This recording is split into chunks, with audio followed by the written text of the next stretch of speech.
Fala galera, tudo bem? Vamos aí para mais uma gravação acerca da legislação penal especial. Quero na presente aula falar com vocês acerca dos crimes alimentares, né? Ou seja, um assunto e uma lei extremamente interessante, um assunto e uma lei aí que obviamente possui uma grande possibilidade de ser perquirida durante a prova de vocês. Primeiro detalhe, primeiro do assunto que nós temos para falar é o seguinte: durante a vigência do Código de Comércio, nossa, que antigo, prof, muito antigo, do ano de 1850, nós dividimos aí o nosso código comercial em três etapas. Por que três? Por que três? Porque três é mágico, né? Nós falávamos que o código comercial, ele se dividia, na verdade, da parte aí que a gente fala do comércio em geral. Segundo lugar, além do comércio em geral, nós tínhamos a parte relacionada ao comércio marítimo e terceiro detalhe, nós tínhamos aí acerca das concordatas. Em outras palavras, então, em outros dizeres, o Código Comercial de 1850 ele se subdividia em três tópicos, né? Comércio geral, comércio marítimo e concordata. Comércio geral, comércio marítimo e concordata. Que loucura! O que aconteceu? Aconteceu que essa parte do comércio em geral, né, ela acabou sendo debelada, sendo extirpada. Ela trabalhava com anteriormente que nós chamávamos de atos de comércio, né? Que loucura! Acontece que no ano de 2002 nós começamos a ter aí, né, uma outra teoria, a teoria da empresa em seu local, né, razão pela qual, então, essa parte foi debelada no ano de 2002. Em outras palavras, acabou a primeira parte do Código Comercial de 1850, o que era comércio em geral, hoje acaba sendo regulado pelo Código Civil de 2002. Que loucura, interessante, e daí? E daí que, obviamente, no ano de 2005, surgiu uma nova lei. Qual lei, prof? Surgiu a Lei 11.101 de 2005. 11.101 de 2005. E daí? E daí que, na verdade, ela debelou também e extirpou a concordata. A concordata, ela ganhou aí novas bases, novos lastros, se tornando, né, a falência. Então, hoje nós falamos da lei de falências e da lei de recuperação judicial. Em outras palavras, em outros dizeres, o que anteriormente nós trabalhávamos como um código comercial, do Código Comercial de 1850 e era dividido em três etapas, só sobrou a parte do comércio, né, marítimo, porque o comércio geral virou teoria da empresa e a parte da concordata acabou sendo extirpada e se tornou, né, lei de falências e lei de recuperação judicial. E é justamente acerca disso que nós vamos pontuar, que nós vamos trabalhar aí com vocês. Primeira coisa que é interessante falar, né, recuperação judicial, vocês já sabem, é o turnaround, né, ou seja, em outras palavras, turnaround é a possibilidade de manutenção da empresa, até porque é uma empresa ela sempre gera lucros, ou seja, gera trabalhos. Então, justamente por gerar trabalho dentro de determinada localidade, é importante a manutenção da empresa. Então, sempre se busca essa recuperação judicial, se busca esse turnaround, obviamente, se economicamente viável, né? E na outra situação, na situação onde se torna inviável a realização, a concreção aí dessa manutenção da atividade empresarial. Dentro dessa situação, surge aí o procedimento de falência, né?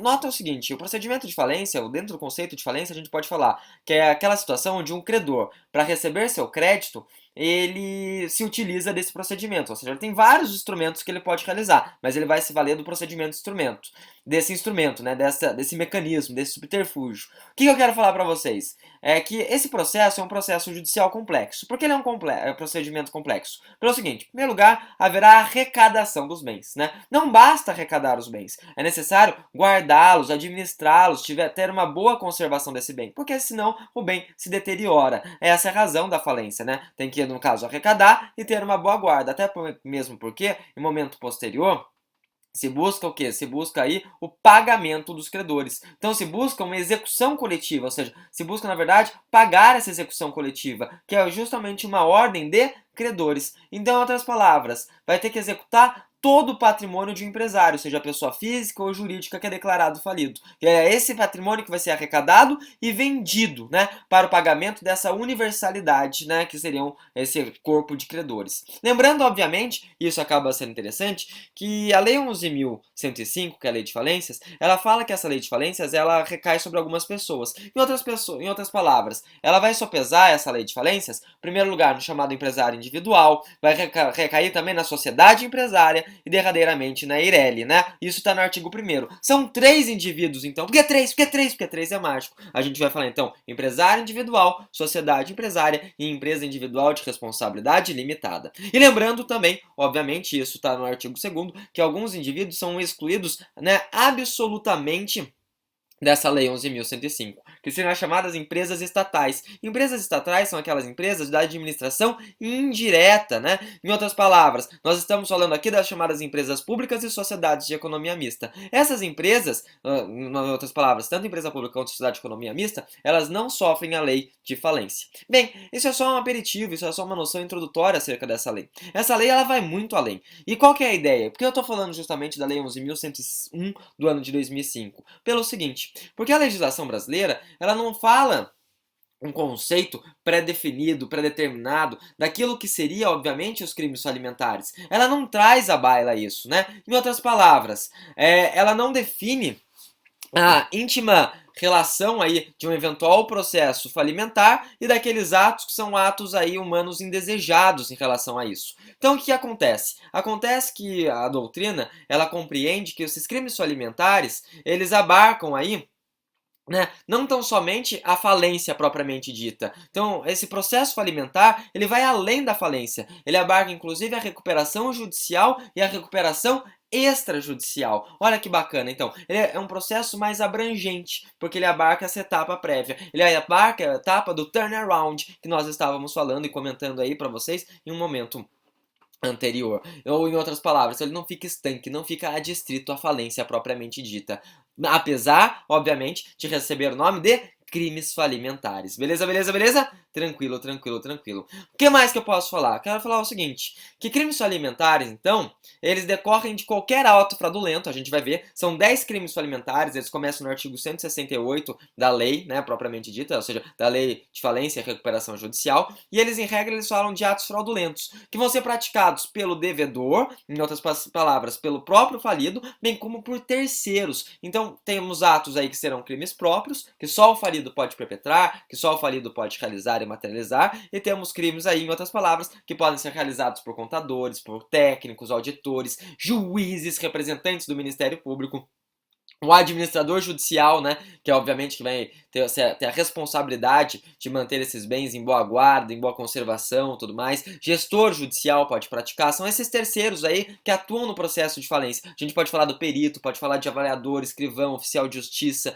leiloeiro, entre várias outras possibilidades. Beleza, beleza? Mas são atos, então, fraudulentos que possam resultar aí em algum prejuízo para os credores dessa empresa falida. Para credores, obviamente, que ainda não receberam, no caso, aquilo que deviam. Esses são os crimes falimentares propriamente ditos. São crimes aí que se encontram, 10 crimes que a gente falou, dos artigos 168 a 178 dessa lei 11.101 do ano de 2005. E notem, podem ser praticados pelo falido, bem como por qualquer terceiro. E vou além, antes mesmo da decretação, ou seja, no caso da falência propriamente dita. Em outras palavras, ele pode acontecer antes ou depois de sentença declaratória. Olha que interessante, por quê? Porque ele pode recair, sopesar, na etapa da chamada recuperação judicial. E foi isso que a gente falou para vocês, então. Ou seja, ela existe ainda na etapa da turnaround. Beleza, beleza, beleza? Show de bola, vamos nessa então. O que mais que eu quero falar para vocês? Só notem uma coisa.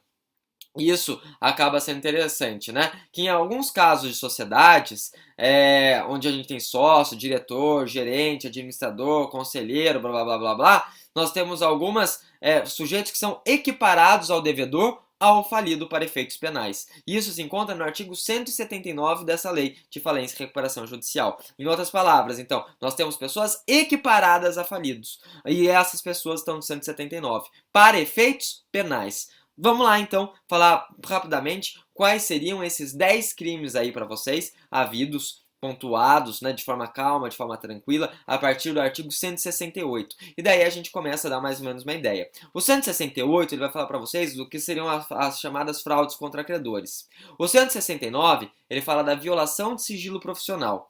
170 vai falar da divulgação de informações falsas. 171 fala da indução a erro. 172 favorecimento de credores, ou seja, favorece a determinados credores para preterir outros, né? É bastante interessante porque toda vez que eu lembro disso, desse favorecimento de credores, eu lembro de como surgiu a teoria, né, da desconsideração da personalidade jurídica, do disregard theory, ou seja, em outras palavras, lifting the veil. Por quê? Pelo seguinte, porque toda vez que a gente estuda isso no direito civil, a gente se recorda que o caso surgiu justamente numa quebra, né, de uma empresa chamada Solomon. E o que esse Solomon fez? Ele, na verdade, ele se inscreveu depois como credor principal e ele recebeu as dívidas inicialmente antes de todos. Olha que loucura, né? Ou seja, houve um favorecimento de credores. Beleza, vamos lá. Temos desvio, ocultação ou apropriação de bens, né? Ou seja, o sujeito esconde o patrimônio que vai ser executado. Aquisição, recebimento ou uso ilegal de bens. Né? Isso está no 174. Habilitação ilegal de crédito, artigo 175. Exercício ilegal de atividade, 176, né? E violação de impedimento, que se encontra aí esculpido no artigo 177. Dito isso, vou começar a falar com vocês de forma calma, tranquila, né? Cada um desses atos deletérios e até para ilustrar aí de uma forma mais sossegada, né? Primeiro detalhe, eu quero falar com vocês do artigo 169 da nova Lei de Falências, que seria o crime de violar, explorar, divulgar, sem justa causa, sigilo empresarial ou dados confidenciais sobre operações e serviços, né? Contribuindo para a condução do devedor a estado de inviabilidade econômica. Aqui a pena é de reclusão de 2 a 4 anos. Né? Na mesma pena, a gente pode falar que incide por conta do artigo 170 quem divulga ou propala por qualquer meio informação falsa sobre o devedor em recuperação judicial, né, com o fim de levá-lo à falência ou de obter vantagem. Esse ilícito já seria o ilícito de divulgação de informações falsas. O que é interessante a gente observar, né? É interessante nós observarmos que, em regra, essas penas, elas são penas de 2 a 5 anos, né? Que loucura! 2 a 4 anos, 2 a 4 anos.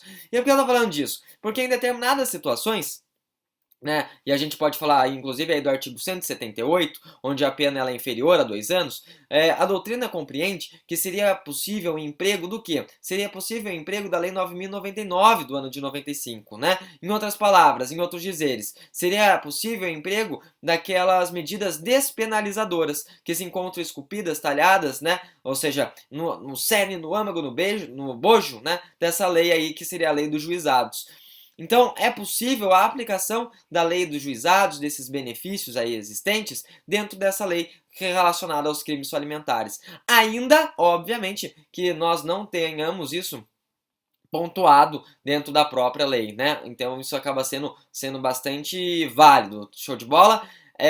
O que mais que eu quero falar para vocês? Quero falar, então, que, além disso, realizados esses atos deletérios, realizados esses 10 tipos de crime, né, nós vamos observar que alguns desses atos ilícitos, eles têm como sujeito ativo o próprio falido, né, e como sujeito passivo o credor. Essa é a regra desses atos deletérios. Essa é a regra desses atos que acabam sendo aí, né, pontuados, trazidos no corpo da Lei 11.101 de ano 2005. Então, o sujeito ativo acaba sendo falido, sujeito passivo, o credor. No entanto, nós vamos ver algumas situações onde, de repente, o próprio falido ele pode acabar sendo enquadrado como sujeito passivo nos casos de crimes pós-alimentares. Como assim? O próprio falido, ele na verdade no polo passivo? Sim, mesmo assim o sujeito aí que já está quebrado, né, o sujeito aí que está aí sem grande parte de seus bens, ele pode, obviamente, já falido, ser sujeito passivo. Em qual situação? Na situação que ele não é o autor, mas sim algum terceiro. E esse terceiro, que a gente já falou, até mesmo juiz, mesmo Ministério Público, né, leiloeiro, escrivão, perito, ele praticou algum ato deletério, ou seja, praticou algum ato ilícito que vai de encontro a esse interesse do falido. Que, obviamente, né, estaria aí legalmente protegido, legalmente salvaguardado, legalmente tutelado, né? E olha que interessante, dito isso, é possível então que esses terceiros eles venham a integrar o polo ativo, né? Ainda que estes não possuam um vínculo direto com a empresa. Ou seja, basta, na verdade, a prática, a concreção do ato deletério. Assim, a gente vai vislumbrar que parte desses crimes, a gente pode falar que são crimes próprios. Crimes próprios são aqueles crimes realizados, materializados, plasmados pelo próprio falido. Temos crimes impróprios. Crimes impróprios são esses crimes aí que podem ser concretizados, materializados por quem? Por terceiros. E aí já falamos de juiz, já falamos de membros do MP, administrador, escrivão, oficial de justiça, leiloeiro, né? Show de bola. E vou além, até mesmo o credor, ou ocultando eventuais bens, né, da massa falida, que são adquiridos de repente ilegalmente. Vou além. Dito isso, esses crimes, eles podem ser materializados numa fase pré-falimentar e numa fase pós-falimentar. Quando a gente fala numa etapa pré-falimentar, a gente está falando daqueles crimes realizados na situação do turnaround, na situação aí, então, da recuperação judicial. E pós-falimentar é porque a gente já teve aí a decretação da falência propriamente dita, né? Com relação às penas e seus efeitos, o que é interessante falar? É o seguinte, que essa lei, ela traz quantos tipos? Quantos tipos de sanção penal? Não sei, prof, tô ficando, né, empolgado, não sei. São 3. Por que 3? Porque 3 é mágico, né? Então são 3 tipos aqui de sanções penais, tralhados, esculpidos, né, dentro dessa lei 11.105 de 2005, essa lei 11.101 de 2005, ou seja, que é a lei de falência e recuperação judicial. Quais seriam essas formas de sanção penal aí, que são, no caso, medidas retributivas para quem materializou o ato ilícito? Seria, na verdade, uma sanção de natureza de reclusão, uma sanção de natureza de detenção e, obviamente, as penas alternativas. Então, é reclusão, detenção e penas alternativas. Penas alternativas que podem ser, na verdade, perdas de bens, que podem ser prestação de serviços comunitários. Vamos além. O artigo 181, gente, ele traz como efeitos da condenação aí o seguinte: o sujeito praticou um crime. Se ele praticou um crime, ele vai ter algumas consequências. Quantas? Quantas? Quantas? As 3 principais, né, são as seguintes. Primeiro lugar, a inabilitação para exercício de atividade empresarial. É óbvio, se o sujeito já praticou o ato deletério, ele vai ter que estar inapto para continuar a manutenção desse exercício. Ele não mostrou aí uma certa probidade, ele não mostrou uma certa retidão. Vai deixar ele fazendo a manutenção dessa atividade? Não, vai retirar ele dessa atividade empresarial. Número 2, impedimento para exercício de cargo ou função em conselho de administração, diretoria, né, ou gerência das sociedades sujeitas à lei de falências. E é óbvio, porque a maioria desses crimes que são realizados, eles são realizados porque são crimes realizados, materializados pelo próprio falido. Se o próprio sujeito ele já faliu, se o próprio sujeito ele já quebrou, ele não é uma pessoa, né, muito indicada para exercer esse cargo de conselho, de diretoria, de gerência, né? Ou seja, isso tá meio que óbvio, isso tá meio que lógico, beleza, beleza? E a terceira e última que a gente pode trazer aí como princípio seria a impossibilidade de gerir empresa por um mandato, né? Ou por, óbvio, gestão de negócio. O que mais que é interessante nós pontuarmos, o que mais que é interessante nós desenvolvermos aí com vocês? Isso é o seguinte, né? Que esses efeitos penais aí, esculpidos nessa lei de falências, na lei 11.101 de 2005, esses efeitos eles não são efeitos automáticos. O que eu quero dizer com isso? Eu quero dizer que esses efeitos que nós estamos trazendo, que se encontram no artigo 181, eles devem ser declarados em sentença. E vou além, eles vão perdurar aí até 5 anos após a extinção da punibilidade, podendo, obviamente, nessa situação, contudo, cessar antes mesmo por meio de reabilitação penal. Então, essa seria a situação. O sujeito aí traz 3 efeitos, mas efeitos que não são automáticos. Defeitos que devem ser, então, ser descritos, pontuados, né, professados de maneira clara, aonde? Na sentença, e que perduram 5 anos da extinção da punibilidade, né, até a situação de reabilitação penal. Notem que a gente vai falar mais pra frente, diga-se de passagem, bem daqui a pouco, nós vamos explicar para vocês que essa reabilitação, ela pode ser uma reabilitação tanto no plano civil, quanto, obviamente, no plano penal. Então, a gente vai falar aqui da reabilitação penal, beleza, beleza? Tranquilo, tranquilo, sossegado, sossegado, né? E é óbvio, o sujeito falido que foi condenado por crime familiar, ele também vai estar aí impedido de exercer atividade empresarial, por força dessa sentença que decreta a falência, né? Que impõe aí a inabilitação do falido para o exercício dessas obrigações, ocorrendo aí nos casos previstos no artigo 158, né? Isso, então, acaba sendo interessante. Dito isso, dando esse artigo 158, o que é interessante falar para vocês? É interessante falar o seguinte, né? Que esse sujeito, ele está com a inabilidade para exercício dessa empresa pelo prazo de 5 anos, contado do encerramento da falência, se o falido, obviamente, não tiver sido condenado por prática de crime falimentar, ou decurso de 10 anos, contado do encerramento da falência, se o falido ele tiver sido condenado por prática de crime falimentar. Então, 5 anos se ele não foi, na verdade, condenado por crime, 10 anos se ele já foi condenado por crime falimentar. Beleza, beleza, beleza? Tranquilo, tranquilo, tranquilo. Acredito que até agora esteja super sossegada a matéria, né? Sem maiores entraves. Tem matéria aí de crimes alimentares, né? Porque são só 10 crimes, em verdade, então não traz grandes dificuldades, né? Show de bola. O que mais que a gente quer falar para vocês? Para irmos aí já caminhando para a parte final do direito penal e entrar rapidamente na parte, né, do processo penal, até porque, obviamente, a gente fala que a parte dos crimes alimentares, eles trazem seu corpo, seu âmago, seu bojo, que trazem um procedimento de natureza especial, beleza, beleza, beleza? Tranquilo, tranquilo, né? Dito isso, vamos além. Quero falar com vocês acerca da prescrição dessa reabilitação. O que eu quero dizer? Quero dizer que essa prescrição, que extingue a punibilidade nos crimes alimentares, ele vai seguir o que está disposto no Código Penal. Em outras palavras, ele tem início no dia da decretação da falência, da concessão da recuperação judicial ou da homologação da recuperação extrajudicial. E esse entendimento, inclusive, já se encontra sumulado na súmula 147 do Supremo Tribunal Federal. Beleza, beleza? Tranquilo, né? Show de bola. Lembrando que eventual decretação da falência do devedor acaba interrompendo a prescrição, cuja contagem tenha sido iniciada com a concessão da recuperação judicial ou com a homologação do plano de recuperação extrajudicial. Beleza, beleza? Então, isso é acerca da prescrição.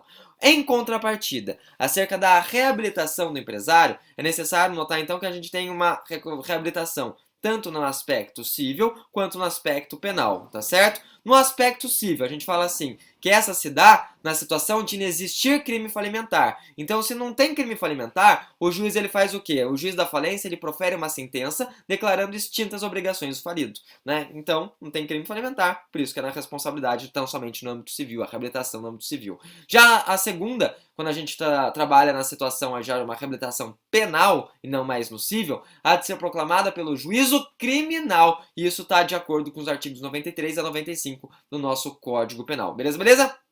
Em relação à reabilitação civil, é necessário a gente observar o seguinte, e quem traz isso daí seria o Fábio Ulloa Coelho, né, professor aí da PUC, da Pontifícia Universidade Católica de São Paulo. Ele explica que para a aplicação dessa reabilitação civil, né, é necessário que ela deve ser requerida nas seguintes hipóteses, ou seja, em determinadas situações específicas, como, por exemplo, pagamento dos créditos ou novação daqueles com garantia real, rateio de mais 50% do passivo, após a realização de todo o ativo, sendo facultado o depósito de quantia, né, necessária para atingir essa percentagem, está no 158, inciso 2. Podemos falar do decurso do prazo de 5 anos após o encerramento da falência. No caso, obviamente, se o falido ou representante legal da sociedade falida não incorreu em crime falimentar, e essa é a mais habitual, por isso que toda vez que eu falei ali da reabilitação civil, eu trouxe justamente esse artigo 158, inciso 3, porque ela que acontece com maior periodicidade, ela é o que se prefaz com maior habitualidade. Então, beleza, beleza? Em outras palavras, 5 anos, se o sujeito não incorreu em crime falimentar, né? Decurso aí de 10 anos após o encerramento da falência, se houve condenação do falido do representante legal, e essa também já trouxe para vocês, prescrição das obrigações anteriormente, né, trazidas ao decurso desses prazos decadenciais. Em outras palavras, todas as situações acabam sendo esculpidas no artigo 158 da Lei 11.101 do ano de 2005. Beleza, beleza? Tranquilo, sossegado, né? Eu acho que, por enquanto, tá mais do que leve, né? Vamos então além. Dito isso, terminada essa parte dos crimes alimentares, eu quero começar a falar então com vocês a parte do aspecto processual. Lembrando aí no seu corpo, em seu bojo, em seu cerne, em seu âmago, aquela teoria que a gente fala da instrumentalidade. Por que instrumentalidade? Porque a gente sempre tem que lembrar que, na verdade, a teoria circular dos planos. Como assim a teoria circular dos planos? Eu explico. É necessário observarmos o processo para que nós possamos efetivar esse direito substancial devido. É necessário observar que o processo ele é um instrumento, ele é um veículo que faz o quê? É um veículo que traz a efetivação, né, do direito aí material. Então, razão pela qual esses ambos polos, tanto material quanto processual, eles são interligados, eles são interdependentes, eles são complementares, né? É aquela relação onde o direito material, ele serve aí de estrutura para o direito processual e o direito processual o efetiva. Acontece que a própria lei, ela traz aí,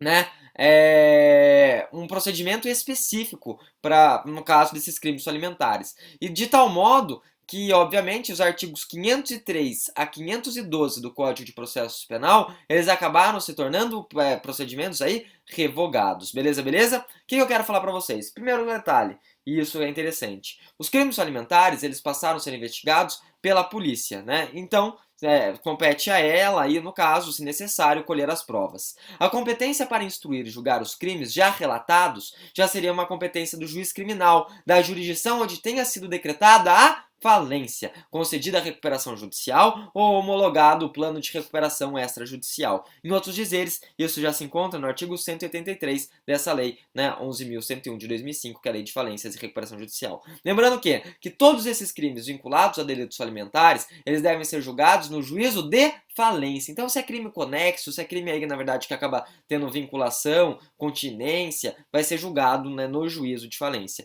Quando houver continência, como se vê então, por exemplo, no caso do concurso formal ou ainda de concurso de agentes. Em contrapartida, né, em contraproposta, haverá separação de processos se houver um concurso material, respeitando-se, obviamente, o rito especial do crime falimentar. Beleza, beleza? O que mais quero falar para vocês? Que todos esses crimes que se encontram nesses 10 artigos, do artigo 168 até 178, eles são crimes de ação penal pública incondicionada. Show de bola?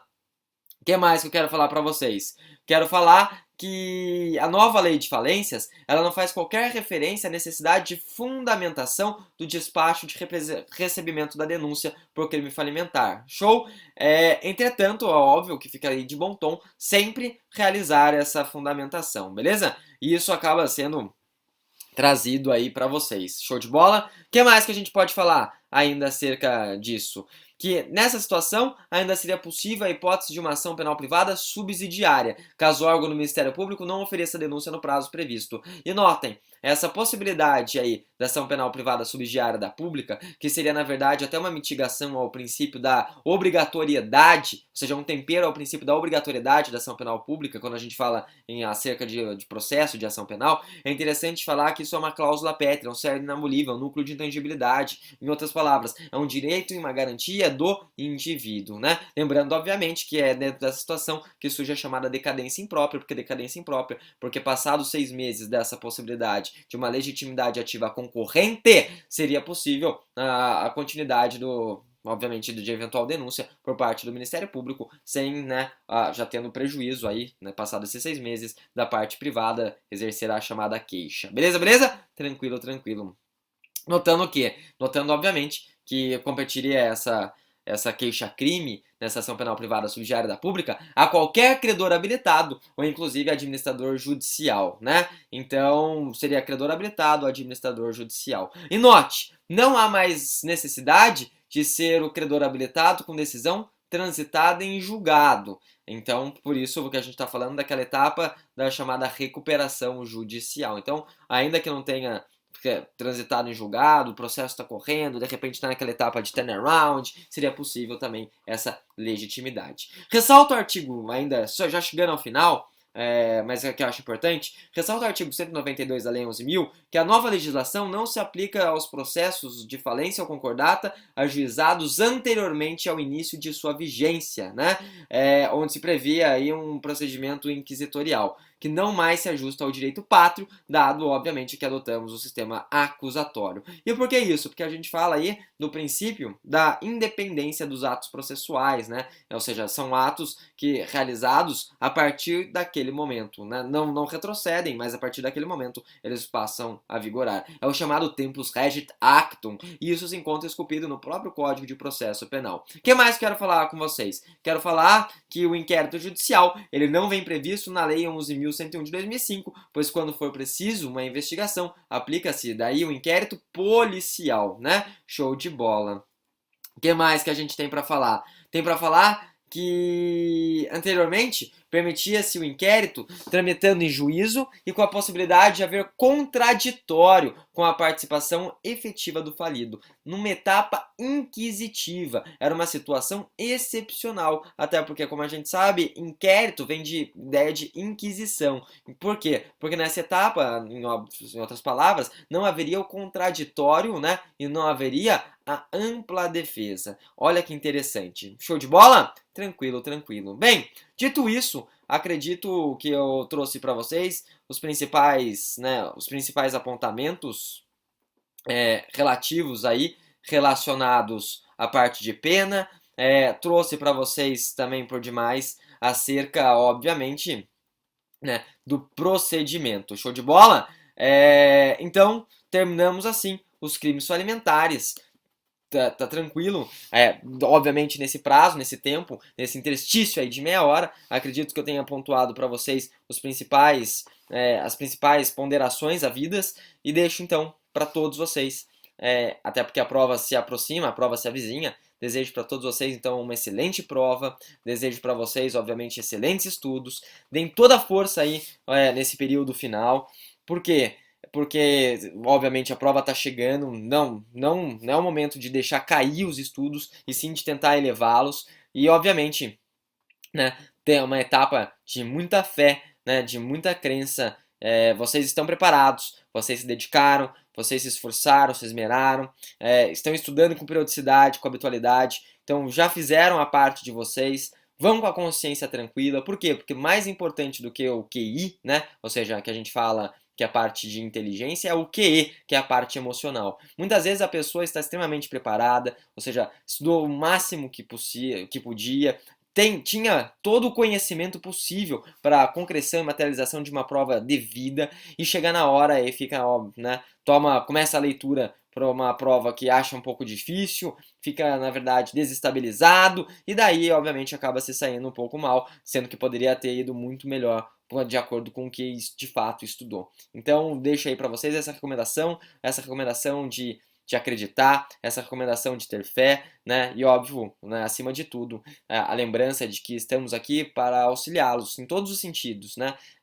Estamos aqui para conversar, estamos aqui como amigos. Porque, como diria, na verdade, o filósofo Erasmo, o carinho recíproco entre aquele que aprende e aquele que ensina é o primeiro degrau para chegar ao conhecimento. Então, mais importante do que um vínculo de professor e aluno é, obviamente, um vínculo de amizade. Então, eu me coloco aqui à disposição de todos vocês para, obviamente, a gente conversar aí acerca da prova, tudo bem? Desde já, um forte abraço, excelente prova e estou, obviamente, na torcida e confiante por todos vocês. Até mais, gente. Tchau, tchau.